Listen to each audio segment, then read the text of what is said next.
But let's continue on till Junior comes in, because I want to continue on something we discussed last week. We talked about the back alley situation, and we gave him part one of the back alley situation. Give everybody a quick update, and I think, let me see where you left off, because I have it right here. I'll tell you exactly where you left off. I think you left off where the cop pulled the receipts out of the jacket or something like that. Sir. So give everybody an update. Okay, so Lonzo almost went to jail. Well, give him a 30-second breakdown and then continue the story. I'm DJing an event at this place on Slauson. It was called the Velvet Fox at the time. For a buddy of mine, we go outside. He ain't got my money. I'm already involved in a situation in the bathroom. Some guy stole some change out of my girl's purse. Me and my boys jumped on him.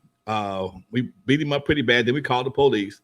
And while I'm outside talking to my partner, some guy walks past in a leather jacket that looked just like mine. To check to make sure I wasn't overreacting, I go to the car where my jacket was left on the back seat of the car, and it wasn't there. I followed the guy down the street. I put hands on him. Me and my partner put hands on him. And because we called the police for another situation, the cops was already in the area. Somebody reported a guy getting beat up in the alley. And when the cops pulled over there, my partner, who was helping me, assisted me in assault and battery. He evaporated like smoke. I never saw him again the rest of the night. It was his event. And the cops, they stopped me from doing what I was doing. Pulled me over to the side like they always do, asked me a bunch of questions. I said, man, the coat was made by Embassy or something like that. Coat was made by Ambassador. He said, what size? This is 38. Pulled the coat up. The coat was 38. The cop took the coat off the guy and gave it to me. The cop took the coat off the guy, gave it to me. Homeboy with a swollen lip, damn near closed eye. That's my coat. That's my coat. Look in the pocket. I still got the receipt. Cop reached in the pocket of the coat, pulled out a receipt. Cop said, I don't know what the fuck to do. He handcuffed both of us, threw us in the back of the car, rolled down the sidewalk to the Velvet Fox, where another car was taking a report from a guy I'd already whooped up earlier. My girl, the cops walked us, me and homeboy, both into the event. We both handcuffed. My girl said, baby, why are you handcuffed? I said, this nigga stole my coat. She said, the one that was in the trunk? I said, you put my trunk? Yeah, I put your coat in the trunk. I done beat this guy's ass for no reason at all. No, I just was hyped up. I didn't check the trunk. I left my coat in the back seat of the car. I looked in the window, the seat wasn't there. Nah, I take this guy home. I buy him a beer. I apologize. But, we put hands on him pretty deep. About 2 days later, I get a letter from court, Inglewood Court. It's the part that's going to really, and I know I tell this story, people say, Lonzo, you lying. This is honest to God truth. No embellishment necessary to make this story sound as crazy as it is. We go to Inglewood. Now, I've been going to court back and forth. I got to go to court. I go see the DA before the court date. DA says, okay, we understand your problem. No problem. No, we're going to give you a 1-year suspended sentence, and a $500 fine. Okay, no problem. I get the day before the court, they called me back into the DA's office. They said, well, Mr. Williams, the DA that cut your deal is no longer with us. We're going to be prosecuting this to the fullest extent of the law, and we're looking at a year in jail and $500 fine and some other shit. I'm like, what? The day before the court. I ain't got time to do nothing. I'm fucked up. I'm scared to death. I ain't never been to jail. This is my first time going and doing the jail. I'm 22 years old. First time going before a judge other than a parking ticket. A traffic ticket. And my partner, Billy T, was with me. Billy T was an ex-convict, one of the OG members of the Eve After Dark Wrecking Crew, ex-con, and I met him in a record pool. And we go to court. He rides with me to court. And I'm standing over there, and the judge looked at me like, you taking this deal? I'm stupid.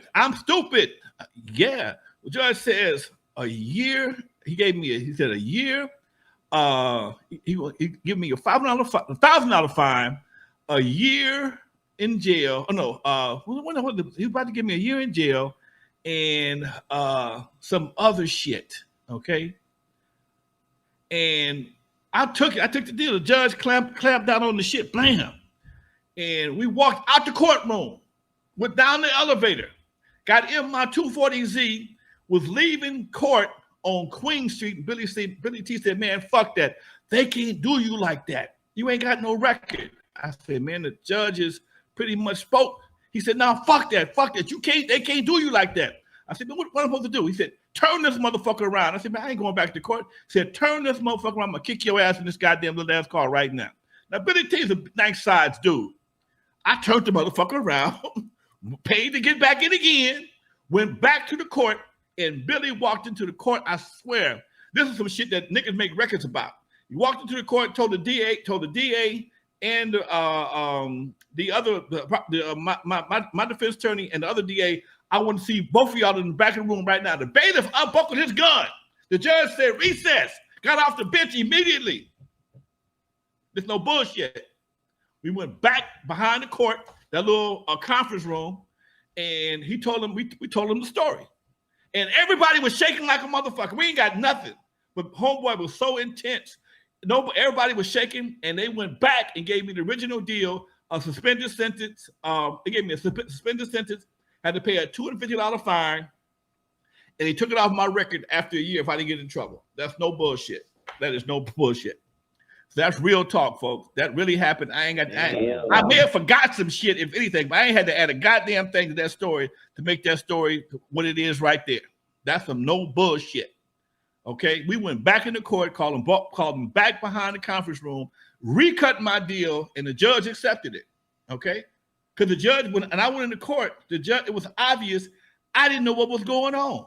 They was finna railroad my ass, and that's why I believe it's important that folks take somebody with them that know what the fuck they doing, man. Anytime you go to court, preferably a lawyer, okay? But I lucked out. My partner was a jailhouse lawyer, and he knew enough about the law that he cut me a deal that got me off that shit, and that's why I don't have a record right to this day. They fucked me up.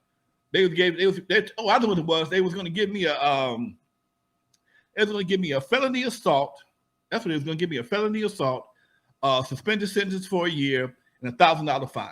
Okay, they broke that shit down to a misdemeanor that would come off my record if I stayed out of trouble in a year, a $250 fine, and suspended sentence. That's no bullshit.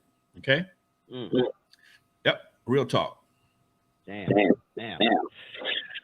Can't do that shit no more. You can't do that no more, man.